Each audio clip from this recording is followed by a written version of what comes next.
It's the new Red Green Show! And now, here's the man who inspired Mr. Boldly Go, where no handyman has gone before. The psychiatric ward, your hero, my Uncle Red Green!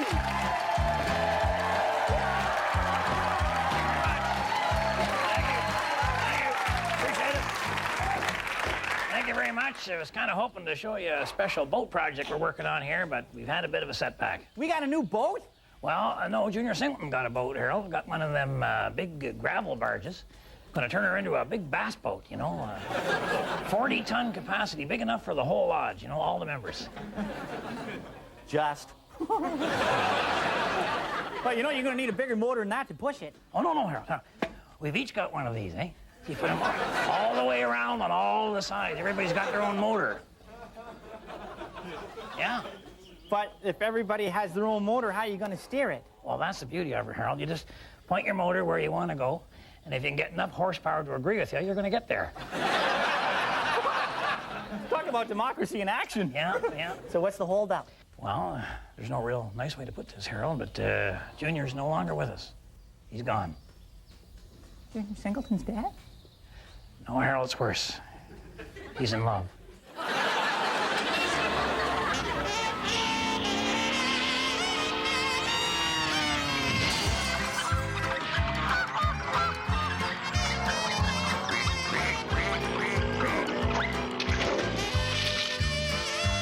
What you're looking at here is a bunch of segments from this particular show. The main message being, for gosh sakes, don't even think about changing the channel. I'll tell you something, if you're gonna try and make sense out of this program, you gotta give it your undivided attention.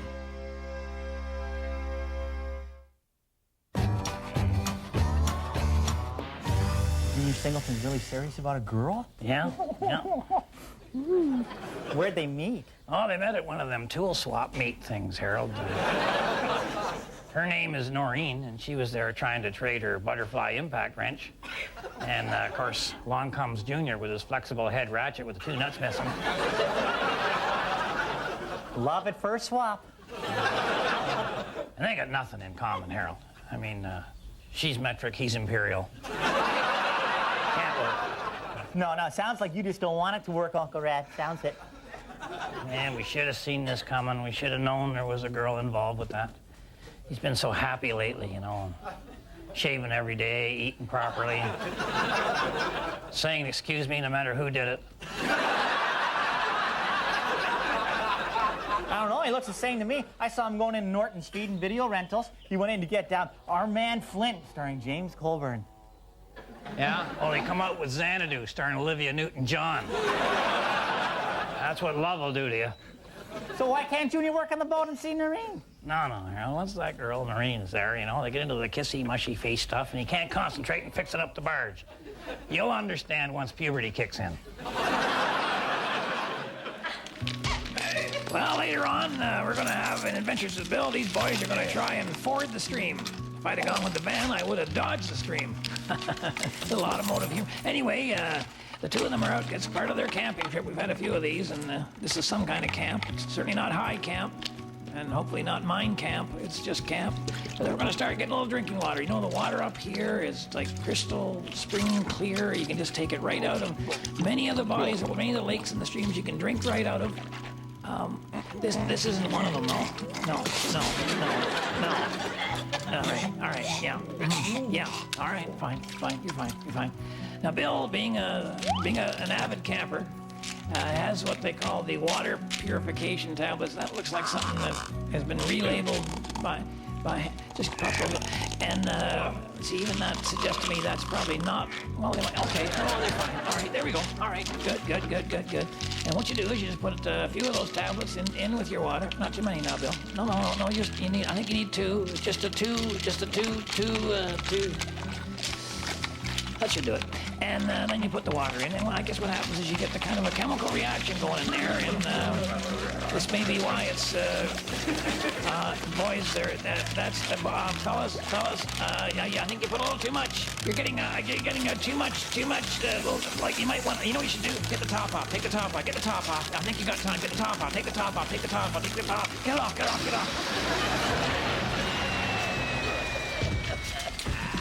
All right, now that was only a suggestion. Okay, yeah, you should have left the top on there, guys. Yeah.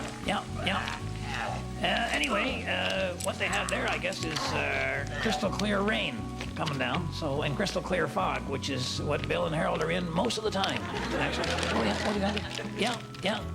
Oh, you still got a couple of, there you go. You can at least purify your own saliva, right, Harold? There you go. Hopefully it'll sterilize them. Oh, the mountain is high and the valley is low. It's the laws of nature that make it so. If the valley is high and the mountain is low, you're either upside down or drunk or both.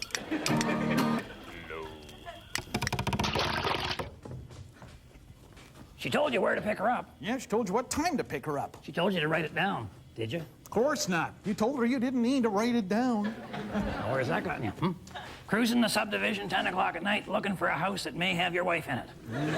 This is not your finest hour. Gonna have to redeem yourself big time for this one, pal. Yeah, now I know it's late, but this is what you gotta do. You immediately go out and rent one of those portable signs. You know, the ones you tow around behind your car?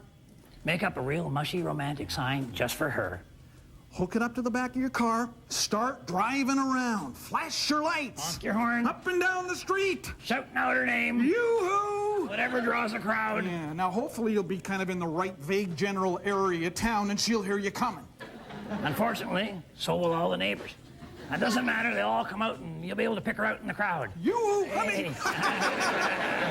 Now you will be professing your love in front of a whole bunch of people you never met before in your life. Yeah. But she'll never suspect that you forgot where she was. Now, sure, you're gonna look like a dork, but it's better than her finding out the truth, right? Most important thing is that you found her. And not only that, you know, you've done something that could be vaguely construed as romantic. But we know you're not romantic. You're just stupid.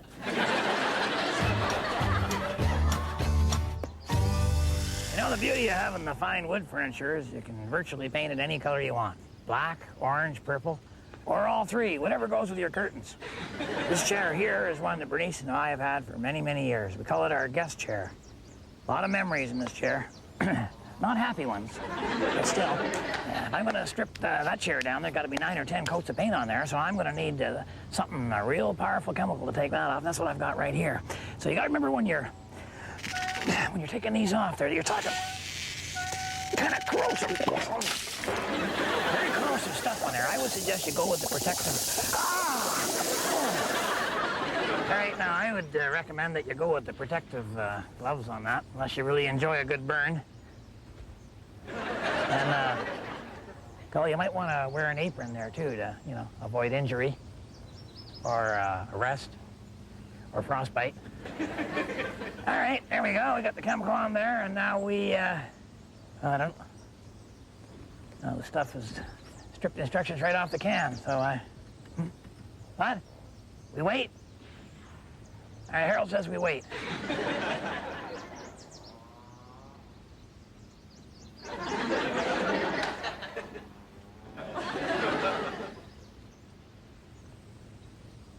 Well, I've been waiting here for upwards of 2 minutes. And as you know, nothing bugs a handyman more than a stripper that works too slow. So I think we gotta spike up our chemical mix a little bit, so I'll throw some of the normal stripper in there, and then I got this other special stuff. Got this from my grandfather. Not quite sure what it is. They found it in the barn after the cow died. Oh boy, she's pretty thick. That should do the trick. Oh my. All right, get that on the chair.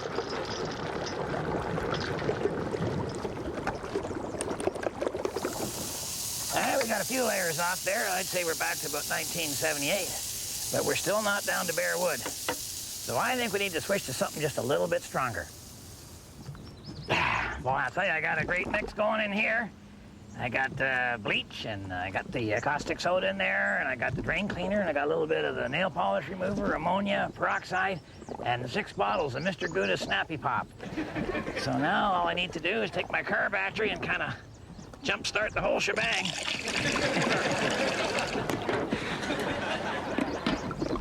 My golly. Better get this on the chair before it eats through the pot. Oh.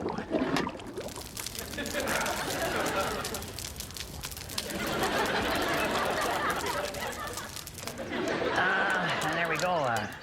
Chair's a little smaller than I would have thought. It must have been a lot more paint on there than I... By golly, that chemical is... You know, we haven't just refinished the chair, we've actually finished it. So remember, if women don't find you handsome, they should at least find you handy. Doesn't surprise me. Stay tuned and relax. Whatever this is, we got a lot more of it.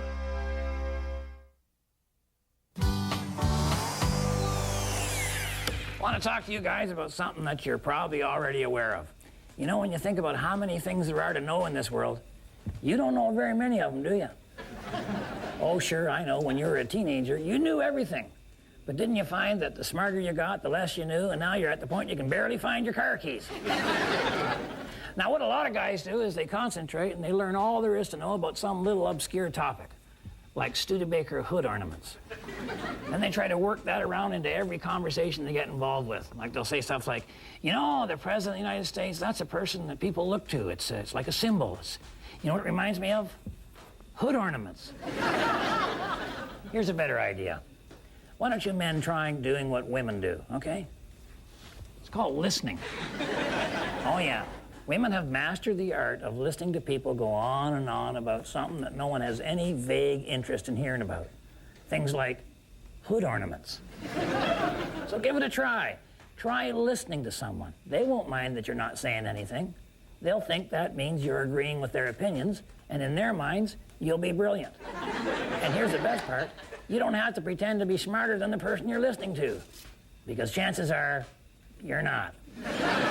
Remember, I'm pulling for you. We're all in this together.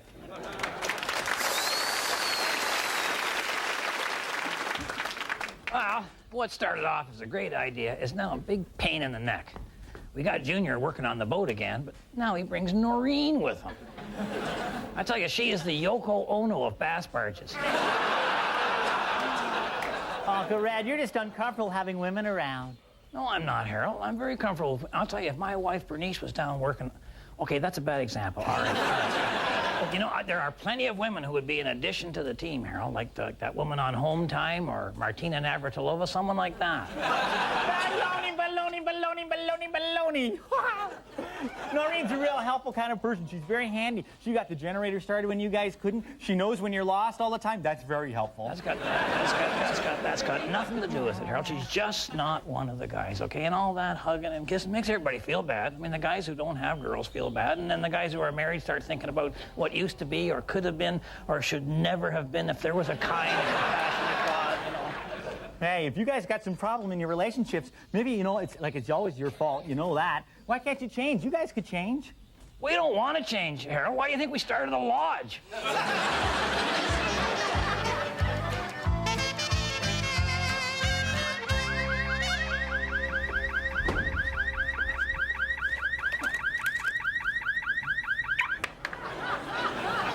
Possum 911, please state your membership card number. Oh, hi, Harold. Is Red there? Hi, Mr. Rothschild, what's up? Oh, nothing, you know, just driving around. Okay, so what's the emergency? No emergency, Harold. Well, you did dial the 911 Possum line. Oh, did I? Yeah. Oh, sorry. I thought I was calling 411, actually. You know, information. Okay, information. What kind of information would you like, sir? Is Red there, or, You know, it's okay to admit that you're lost, Mr. Rothschild. I can give you directions. Lost? Please, Harold, I'm not lost. I don't get lost. Never been lost a day in my life. You're the one who's lost if you're thinking that way. Is Red there? Yeah, I'm here, Winston. I understand you're just kind of driving around tonight, are you? Yeah, just, you know, coming back from an estate sale over at Green Slime Harbor. And now I'm just kind of firing my way back home. Just noticed that they took the old water tower down, eh? No, it's still there. It's just west of Flinty McClintock's scrap metal yard. Right, west of Flinty's place. Yeah, which is just north of the lodge. Okay. And you know, Winston, on a completely unrelated matter, we're having some problems here with the electrical. A lot of shorts and the lights are flickering real bad up at the lodge here. I don't know what the heck's going on with it. Good. Okay. Wow. Look at that. There sure are sparking there. Yeah. Well, if Bob's your uncle, Molly's your aunt. I can see him from here. Great. Thanks, Fred. I'll be right over. Looks like it's just a right turn, a left, and another left. No, it'll be another right. That's what I said. All right. All right, time now for Adventures with Bill, and now the two lads are going to cross the stream. You know, my dad once told me that the journey of life is really, to think about it, is crossing a stream. And sometimes you get onto a wiggly rock, you know, and you got to get off that right away. But he said, you know, the most dangerous rocks are the big flat ones, because you want to lie down and just sun yourself. Oh, you know, that wasn't a dangerous one. You want to just lie there in the sun. Okay. You want to lie there and sun yourself on a big flat rock. You don't want to move on, but you got to move on. You got to move on. Oh, there you go. Move on, Harold. Move on. Move on. Where you go. Where you go. That way. All right, so Bill taking the backpack off. He's got it. Resourcefulness is the secret to all camping trips. And look at this. He whips out.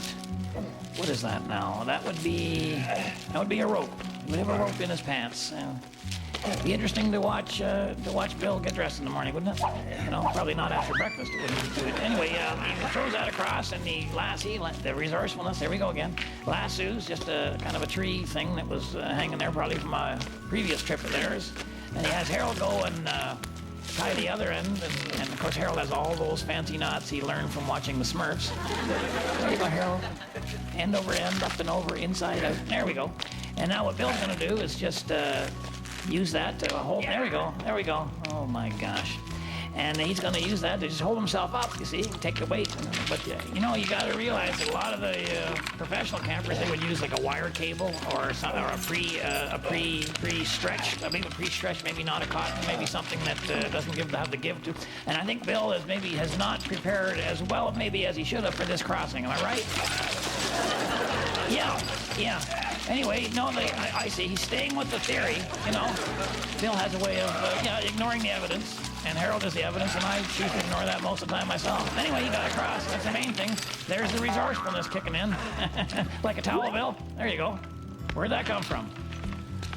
Well, now, wait a sec. How'd that work? How did Harold get across? Wait a minute. You were on the other side. How did you get... Wait a minute. Oh, resourcefulness. It's a bridge, Bill. Huh? Yeah. Throw in the towel. Where you go? Throw it in. Throw it in. And don't worry, folks. Wherever they go, they'll be lost. Here are a few cartoon drawings sent to us by some viewers.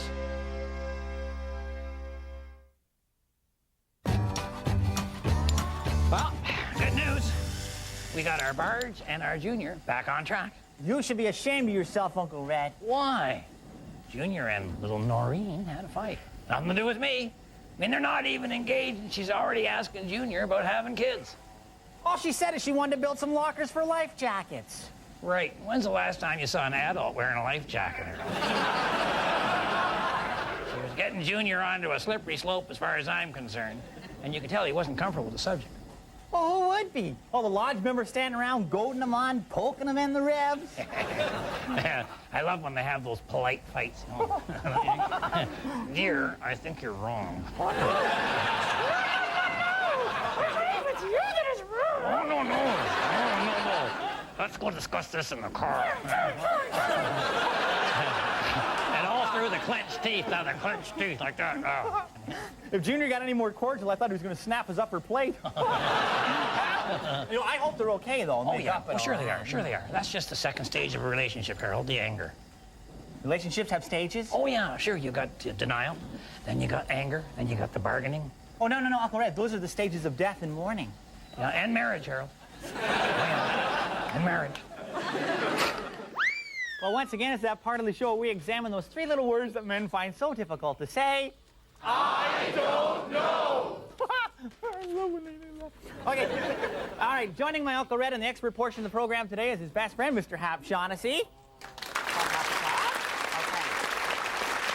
Okay, dear experts, I am a student at a high school in a faraway place, not near Possum Lake. Unlike your handsome nephew, Harold, I am having trouble at school with bullies. What can I do about this? Signed, Ivan Ivanovich. Well, Ivan, you may not be as handsome as Harold here, but you know, you have exactly the same handwriting. That's odd.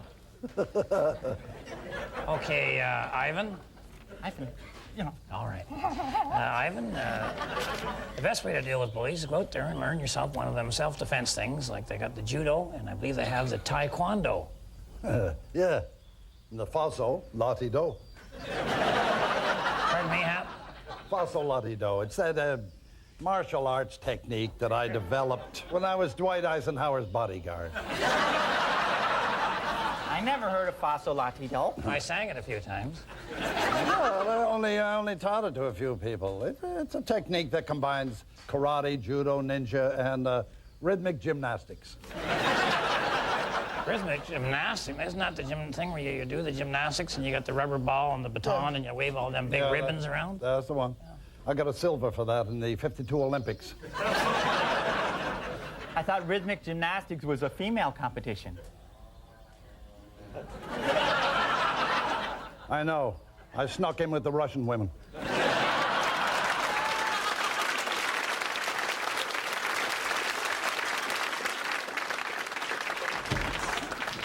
Well, the barge is ready and Junior's all set to cast off. Whoa, what about his girlfriend, Noreen? Is she going? No, Noreen's with her friends and Junior's with his friends. Aw, they broke up. No, Harold, they didn't break up. They had their fight. That was the bargaining part. They got through that. Now they're into the final stage, acceptance. No more false pretenses, no more tiptoeing around being on your best behavior. That was Junior's best behavior? Wow! No, Harold, they've reached the best part of a relationship. They're comfortable with each other. Yeah, but they're not spending any time together. They're giving each other space. They're taking each other for granted. They accept the person for what they are, Harold. Well, I know when I'm married, I'm going to spend time with my wife, tend to all her needs, and just be there for her. Well, when I have a Rolls Royce, I'm going to wash and wax it every day. Oh, you'll never have a Rolls Royce. Right.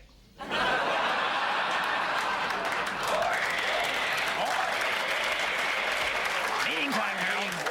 Way you go. Way you go. Oh, I'm just kidding you, for gosh sakes. You'll probably get married. Hey, Lyle Lovett married Julia Roberts, for crying out loud. Yeah! Yeah! Mind you, it only lasted about an hour.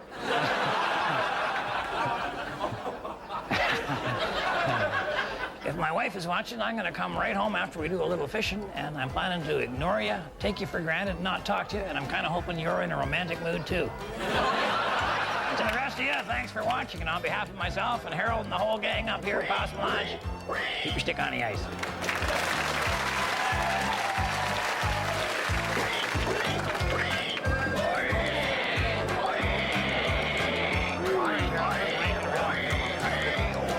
Up and out, rise and shine, do your business. Quando, Omni, Flunkus, Moritati. Sit down. Junior Singleton wanted me to announce that he has an 82 Pacer that he would like to trade for a garbage can or a Gremlin convertible.